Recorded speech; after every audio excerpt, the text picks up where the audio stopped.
I just went to the gym, and while I was there, I've been going to the gym for years and my body hasn't changed. Why more people just don't stop dieting.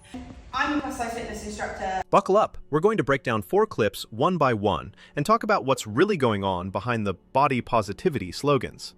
Let's start with somewhat of an old video, but I just want to point out the mindset we are dealing with.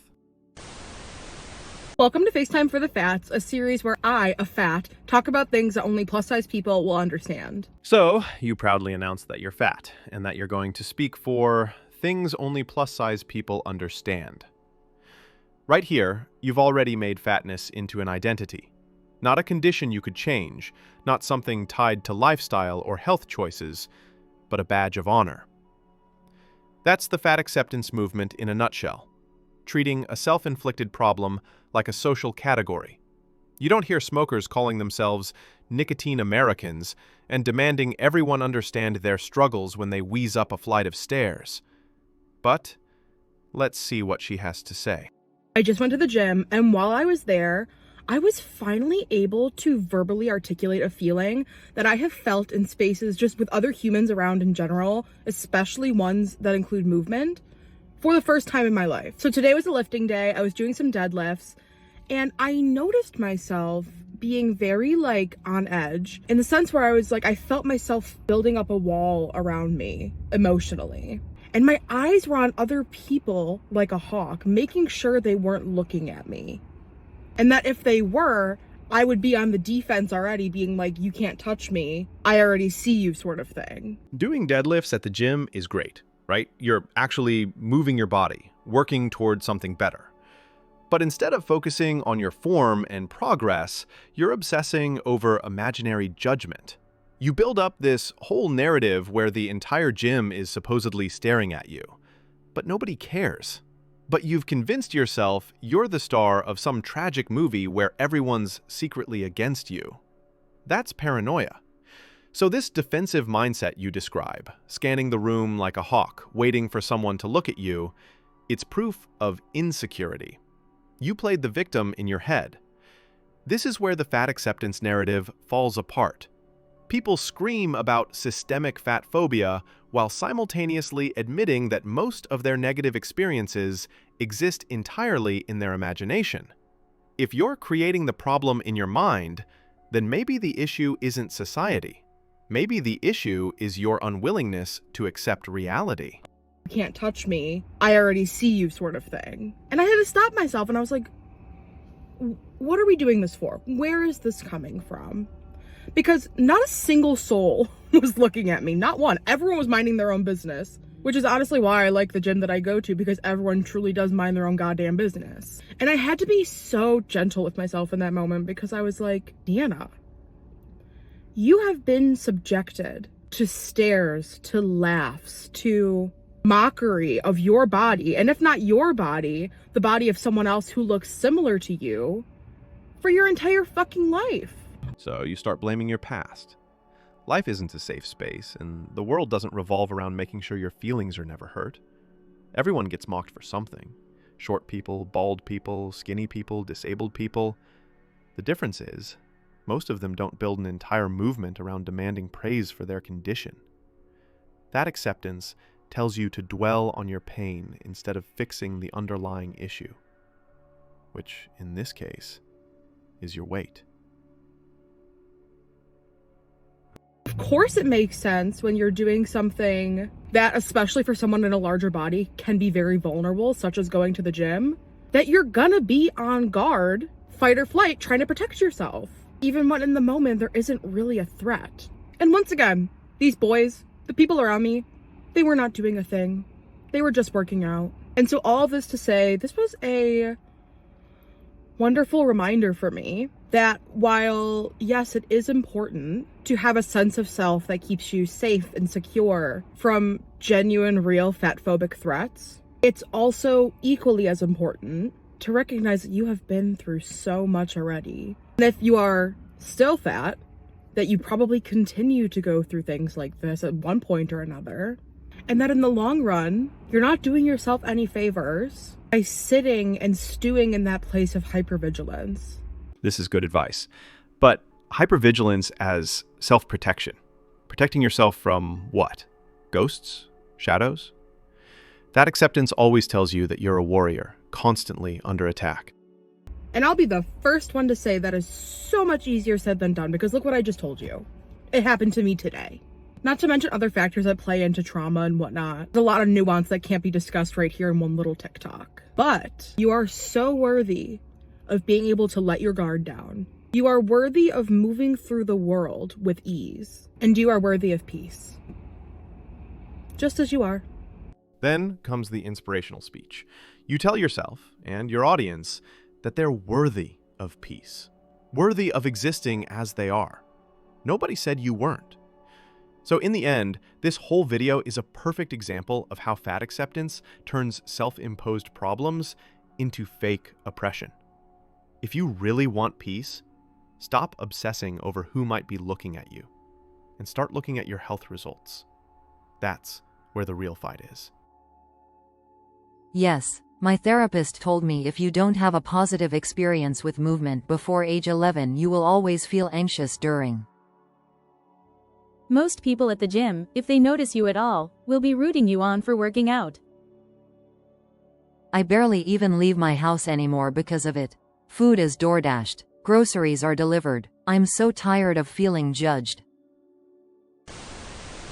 One comment that I seem to get a lot on social media is the fact that I've been going to the gym for years and my body hasn't changed. But what if I told you in the last few years, the intention of me going to the gym has never been to change my body? And I know that's something that may shock you, but for over 10 years of my life, I did used to work out with the intention of changing my body. And I got so overly obsessed with it, to the point that I had multiple different eating disorders, which I then went into recovery for, and had to get a lot of therapy to fix. So yeah, you may have seen my gym content, and I'll openly tell you now my body hasn't changed. That's because I've decided to break the cycle. And all I really care about is improving my performance and just being the best, fittest version of myself. Whatever body comes with that, I'm so okay with. But you will never see me going to the gym to change my body. And if you watch this far, please remember there's so much more to fitness than just shrinking your body. I love you. So you've been going to the gym for years, but your body hasn't changed, and you're proud of that?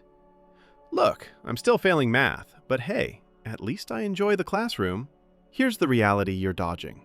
Being the best, fittest version of yourself requires change. It requires progress. And yes, that means weight loss if you're overweight. Performance and health are not separate from body composition. Your joints, heart, lungs, and metabolism don't care about your trauma narrative. They respond to numbers: fat percentage, cardiovascular capacity, blood pressure, insulin sensitivity. Those are the markers of the best version of you, and they don't improve without your body changing. You say you're okay with whatever body comes with your workouts. That's just a poetic way of saying you've given up. Because if you're training properly, fueling properly, and truly optimizing for fitness, your body will change. It's biology. If it hasn't, that means you're not doing those things. My intention for working out is for the endorphins to replace my rage. There is a vast difference between fitness and looking fit. I genuinely don't understand why more people just don't stop dieting or start like intuitively eating, just kind of accept their body where it's at and stop just trying to change their bodies. Speaking of someone that literally tried dieting like hundreds of fucking times, and I honestly just got so fucking tired of it, and I just decided, you know what? I'm just gonna try loving myself where I'm fucking at, let my body settle at the weight that it wants to, just fucking be, like just be at peace. This is a cute way of saying, I surrendered. Your body doesn't want to be obese. It is obese because of what you feed it. Bodies adapt to habits. That's cause and effect. And calling fat your body's natural state is like calling lung cancer your body's preferred condition after a lifetime of smoking. And you've tried dieting hundreds of times and it didn't work. Maybe that's because you never understood what diet actually means. Diet isn't supposed to be a 6-week punishment before a vacation. It's not a temporary starvation ritual you abandon the moment the scale moves. The word diet literally means what you eat. It's a lifestyle. The daily choices you make for the rest of your life. If you treated eating like a long-term strategy instead of a quick fix, you wouldn't need to try hundreds of diets. You'd pick a sustainable way to nourish your body and stick to it. But instead of building real habits, You bounced from one short-term gimmick to the next. And now you're calling that failure intuitive eating. Fucking be, like, just be at peace. Because when I was trying to change my body, I was constantly stressed. I was crying over food that I was eating. I was worrying about losing weight for vacation, losing weight for a date, picking myself apart in the fucking mirror, thinking I was so ugly. And now I think I'm hot as fuck. I love myself. I love my body. I love everything that my body does for me. I nourish my body with food. Confidence is great, but it doesn't cancel out consequences. You can feel sexy, but your arteries don't care how you feel. Your pancreas doesn't care about your body positivity. Feelings are not facts, and this fantasy that confidence makes being fat okay is exactly why fat acceptance is so dangerous. And your dieting that made you cry and stressed you out is supposed to prove dieting is bad? No, it proves your relationship with food and body image was broken. That's an argument for fixing your mindset.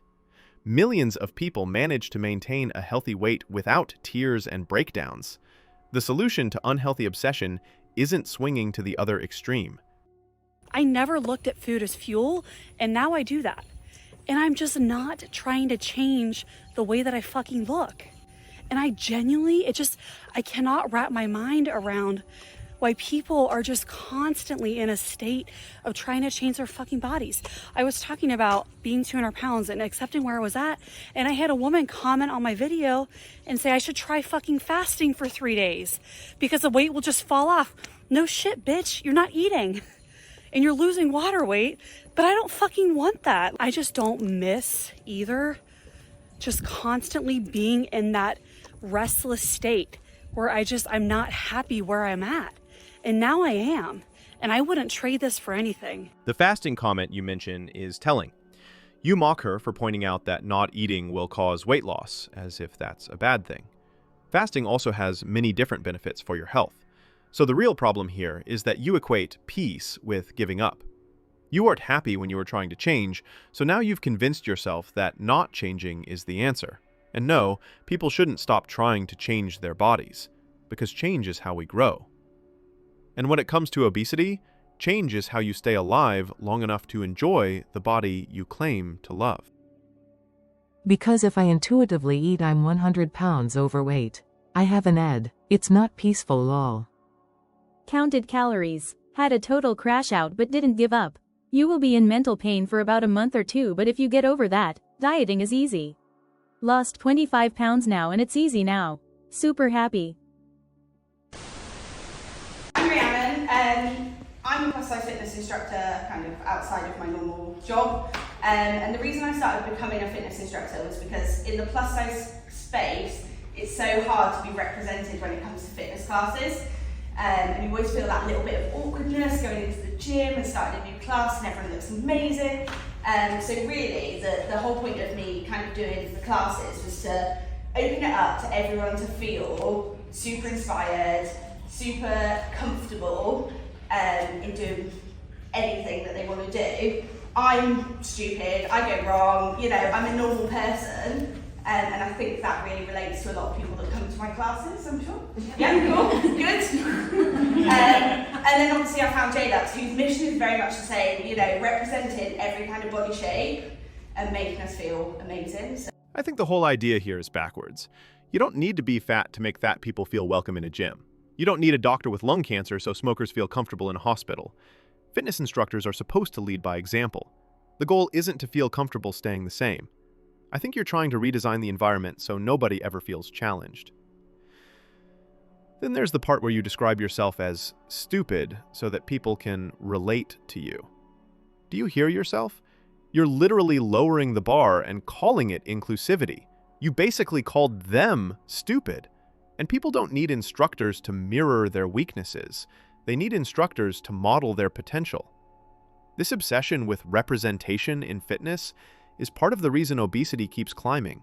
We've shifted the focus from results to feelings. So you don't have to be fat to teach fat people. In fact, you shouldn't be, because if the instructor hasn't achieved the very thing they're trying to teach, then what exactly are they teaching? Comfort? I don't know. I really have mixed feelings about this. This is fantastic. Everybody's shape size needs to be represented in the fitness industry to encourage everybody to move.